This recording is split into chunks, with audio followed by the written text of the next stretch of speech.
Bismillahirrahmanirrahim. Assalamualaikum warahmatullahi wabarakatuh. Alhamdulillahi rabbil alamin. Wassalatu wassalamu ala ashrafil anbiya'i wal mursalin. Wa ala alihi wa sahbihi wa man tabi'ahu bi ihsanin ila yaumiddin. Amma ba'd. Kaum muslimin yang dirahmati oleh Allah subhanahu wa ta'ala. Marilah sama-sama kita bersyukur kepada Allah Azza wa Jal. Karena Allah subhanahu wa ta'ala masih memberikan kepada kita semua kesempatan, ya, memberikan kepada kita semua kenikmatan yang sangat luar biasa, yaitu kesempatan untuk menuntut ilmu, kenikmatan untuk menuntut ilmu, yang mana Al-Imam Ahmad bin Hanbal pernah berkata, talabul ilm la ya'diluhu syai'. Menuntut ilmu itu tidak ada satu amalan pun yang bisa menandingi keutamaannya.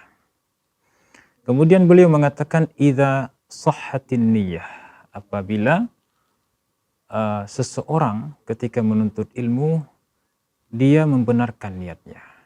Kaum muslimin yang dirahmati oleh Allah Subhanahu wa taala. Jadi marilah sama-sama, ya, dalam kita menuntut ilmu kita membenarkan niat kita. Ya, sebagaimana yang dijelaskan oleh Imam Ahmad, niat yang benar di dalam menuntut ilmu adalah yang pertama, niatkan ketika kita menuntut ilmu untuk mengangkat kebodohan dari kita semua. Ya, dan setelah kita bisa mengangkat kebodohan dari kita semua, kita juga berniat bisa mengamalkan ilmu tersebut. Kemudian, yang kedua adalah niatkan juga agar niat kita dalam menuntut ilmu itu benar.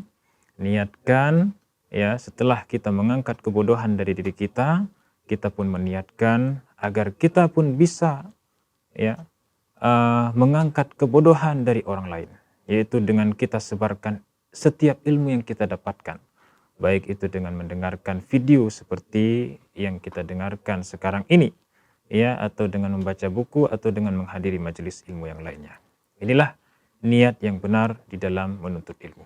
Mudah-mudahan kita bisa mendapatkan keutamaan menuntut ilmu itu sendiri dengan niat yang benar.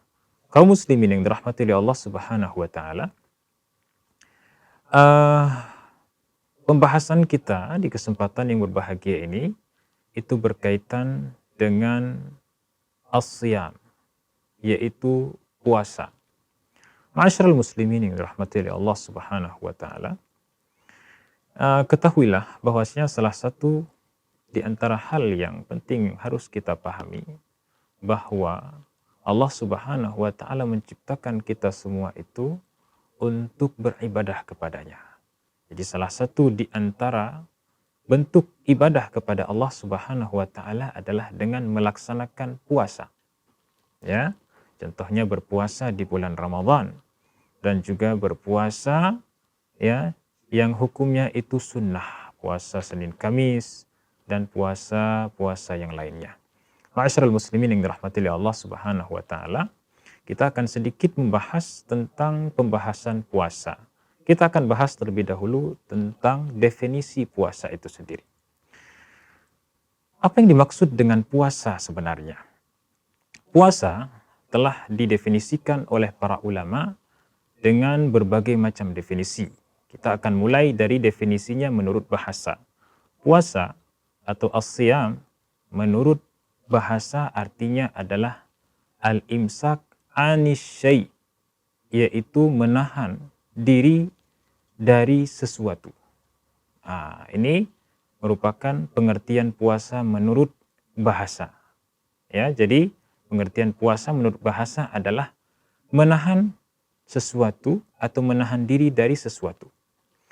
Kemudian kaum muslimin yang dirahmati Allah Subhanahu wa taala, adapun pengertian atau definisi puasa menurut istilah syar'i yang telah disebutkan oleh para ulama di kitab-kitab mereka, ya, tentang pengertian puasa menurut kacamata agama Islam adalah al-imtina' min kulli ma takunu min muftirati as-siyam ma'an niyyah min tulu'i asyams ila gurubiha.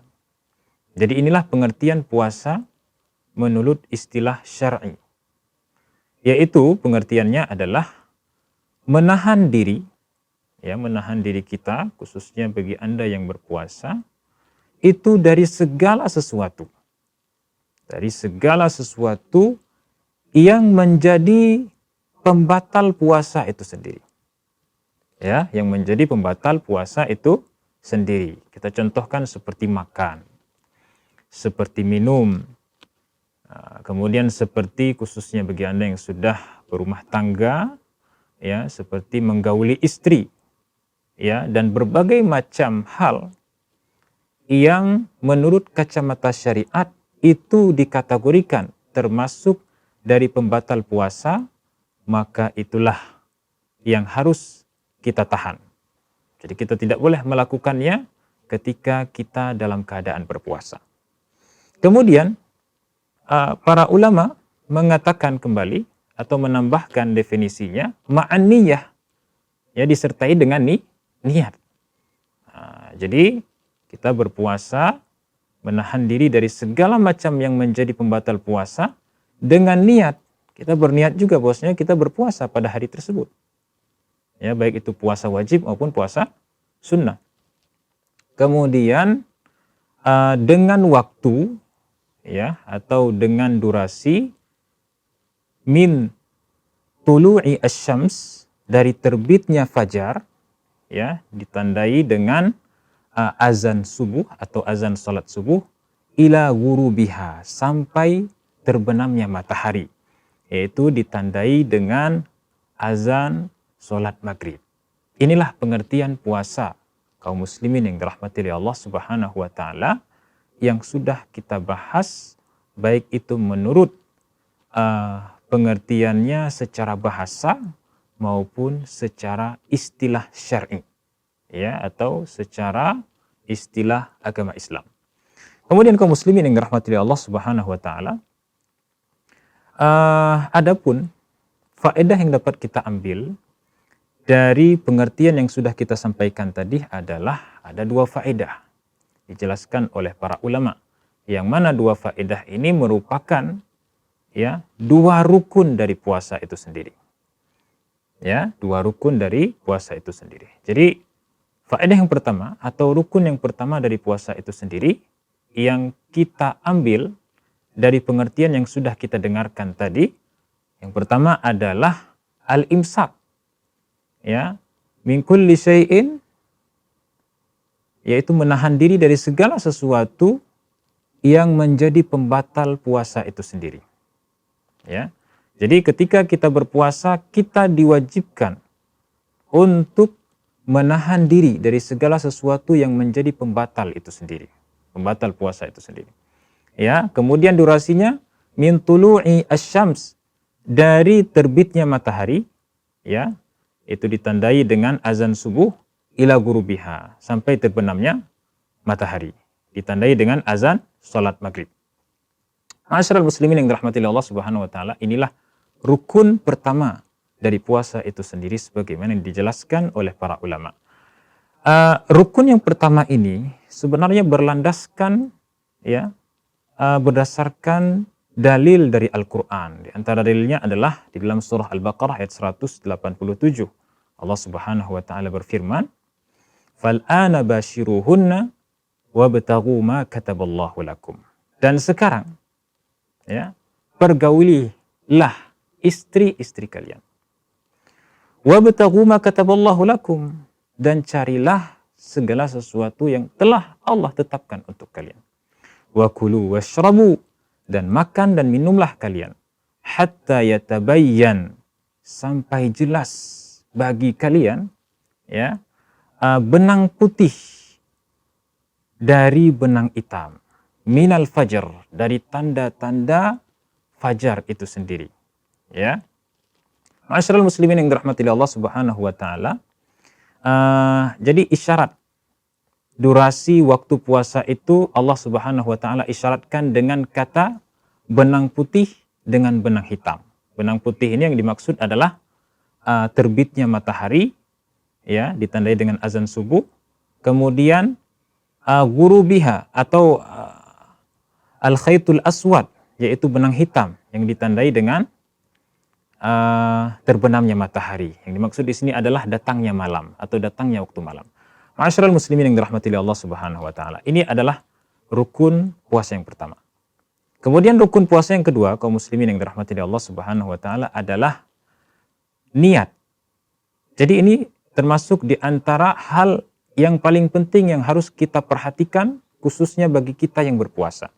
Sebagaimana yang sudah kita sebutkan di dalam definisi puasa itu sendiri. Jadi puasa tanpa niat maka puasa itu sia-sia. Apa fungsi niat?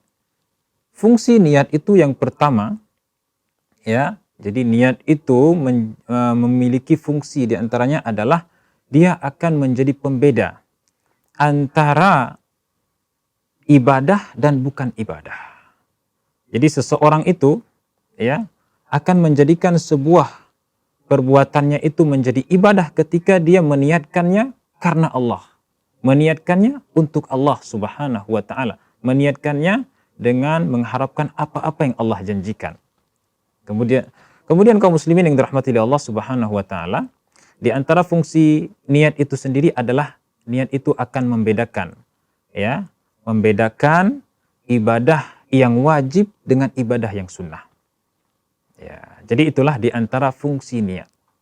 Nah, kaum muslimin yang dirahmati Allah Subhanahu wa taala, di antara dalil, ya, atau ayat-ayat dan hadis-hadis Rasulullah SAW yang menjelaskan akan hal tersebut adalah dalam surah Al-Bayyinah Allah Subhanahu wa taala berfirman, "Wa ma umiru illa liya'budullaha mukhlishina lahuddin."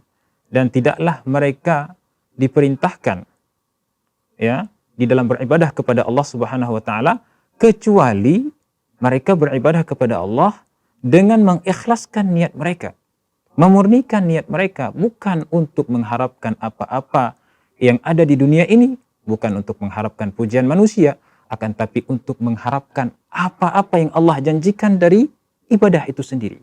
Itu yang harus kita perhatikan. Ya. Kemudian yang kedua, dalil yang menunjukkan akan pentingnya niat adalah sabda Rasulullah sallallahu alaihi wasallam. Ya, di dalam sebuah hadis yang diriwayatkan oleh Al-Imam Bukhari dan Muslim, Rasulullah sallallahu alaihi wasallam bersabda, "Innamal a'malu binniyat." Sesungguhnya setiap ibadah itu harus disertai dengan niat.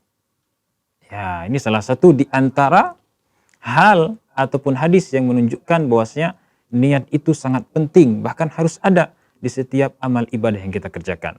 Wa innamal likulli imri'in ma nawa, dan seseorang akan mendapatkan sesuatu dari ibadahnya tersebut sesuai dengan apa yang dia niatkan.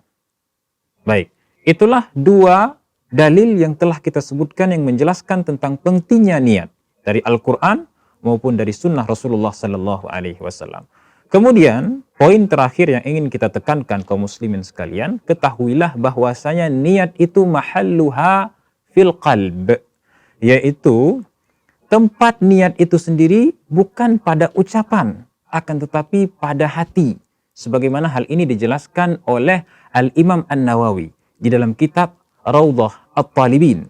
Beliau mengatakan bahwasanya an-niyatu fi jami'il ibadat mu'tabaratun bil qalb la yakfi, ya, an-nutq bil lisan. Beliau mengatakan bahwasanya niat, ya, dalam semua ibadah itu yang benarnya adalah dari hati. Wala yakfi an-nutq bil lisan, dan tidak cukup hanya dengan mengucapkannya dengan lisan. Nah, jadi tempat niat yang benar adalah dalam hati. Bahkan di dalam perkataan yang lainnya beliau mengatakan wala yasihhu as-shaum illa binniyati fil qalb. Bahwasanya puasa seseorang itu tidak akan sah, tidak akan benar kecuali ketika dia menyertai niatnya itu dari hati. Seperti itu kaum muslimin yang dirahmati Allah Subhanahu wa taala. Dan oleh karena itu kaum muslimin sekalian yang dirahmati Allah Subhanahu wa taala, marilah sama-sama kita memperhatikan perkara-perkara berikut ini atau perkara-perkara yang sudah kita sebutkan tadi agar amal puasa kita itu benar-benar bernilai di sisi Allah Subhanahu wa taala, ya. Jadi kita sudah menyebutkan tadi dua pembahasan. Yang pertama adalah definisinya, ya, definisi dari puasa itu sendiri. Kemudian yang kedua, rukun puasa. Ada dua. Yang pertama adalah menahan diri dari semua hal yang membatalkan puasa, dari terbitnya matahari sampai terbenamnya matahari, disertai dengan niat. Niat yang benar sudah kita sebutkan tadi kaum muslimin yang dirahmati oleh Allah Subhanahu wa taala. Niatkan karena Allah Subhanahu wa taala. Niatkan untuk mendapatkan apa yang Allah janjikan di sisinya. Dan kita juga harus meniatkan kalau seandainya kita puasa sunnah, kita niatkan bahwasanya kita puasa sunnah. Atau puasa wajib, kita niatkan bahwasanya kita puasa wajib. Mudah-mudahan nasihat ini bisa bermanfaat bagi kita semua. Subhanakallahumma wa bihamdika asyhadu an la ilaha illa anta astaghfiruka wa atubu ilaik. Wassalamualaikum warahmatullahi wabarakatuh.